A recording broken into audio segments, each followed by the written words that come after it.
Hello everyone, welcome to Engineering Angan. তো আজকের lecture ভিডিওতে আমরা কথা বলবো মেশিন লার্নিং নিয়ে। তো আজকের ভিডিওটি আমাদের জন্য খুবই গুরুত্বপূর্ণ, কারণ তোমার আর্টিফিশিয়াল ইন্টেলিজেন্স বুঝতে হলে মেশিন লার্নিং এর উপর ক্লিয়ার কনসেপ্ট থাকা জরুরি।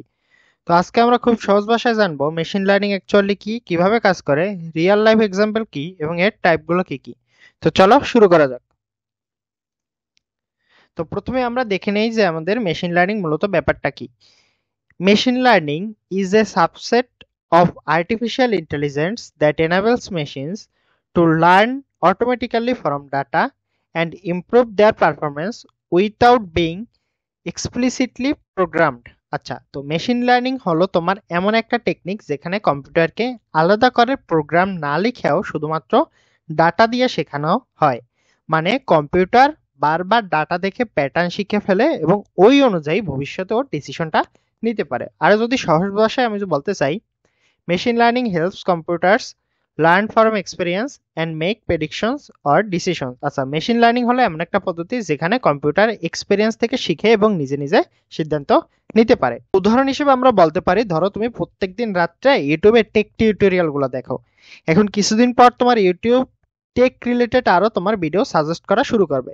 তো এটাও জানলো কিভাবে যে তুমি টেক রিলেটেড ভিডিও ভালোবাসো, কারণ তোমার ওই মেশিন লার্নিং ভিউইং প্যাটার্নটা দেখেও শিখে নেছে যে তুমি এই টাইপের ভিডিওগুলো পছন্দ করো। তো এইভাবেই মেশিন লার্নিংটা মূলত কাজ করে। তো আমরা কিছু রিয়েল লাইফ এক্সাম্পল দেখে নেই।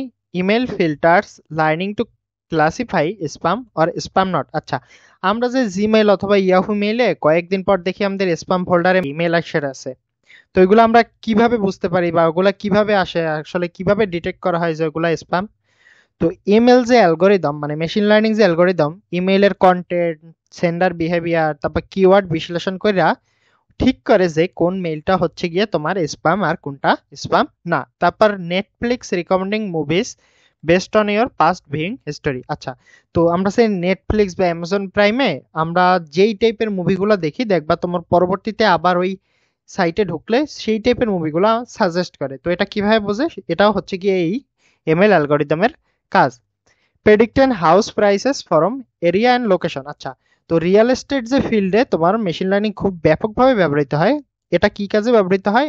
তো একটা বাড়ির দাম কত হইতে পারে ওইটা প্রেডিক্ট করার জন্য ব্যবহার হয়। তো এটার কিসের উপর ভিত্তি করে প্রেডিক্ট করে? Area, location, room number, facility, এইসব ডাটা দেখেও প্রেডিক্ট করে।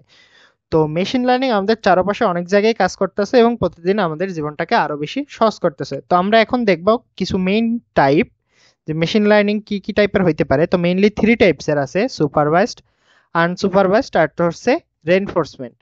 তো আমার সুপারভাইজড লার্নিং কি?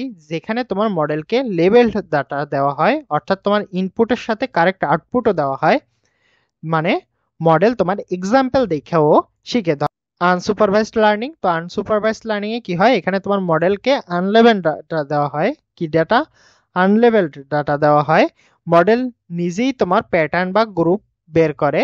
যেমন তোমার হইতে পারে কাস্টমারদের পারচেজ বিহেভিয়ার, কোন একটা সাইটে কাস্টমারদের পারচেজ বিহেভিয়ার দেখে কোন গ্রুপের মানুষ কোন টাইপের প্রোডাক্ট বেশি কেনে ওইটা বের করে। এরপর আছে আমাদের রেইনফোর্সমেন্ট লার্নিং। তো রেইনফোর্সমেন্ট লার্নিং কি করে? তোমার এখানে মেশিন বারবার ট্রাই করে এবং রিওয়ার্ড বা পানিশমেন্ট দেখেও ডিসিশন নিতে শিখে যায়। এখন তোমার এক্সাম্পল হিসেবে হইতে পারে সেলফ ড্রাইভিং কার তোমার এনভায়রনমেন্ট থেকে শিখে কিভাবে ব্রেক করতে হবে, কখন টার্ন নিতে হবে।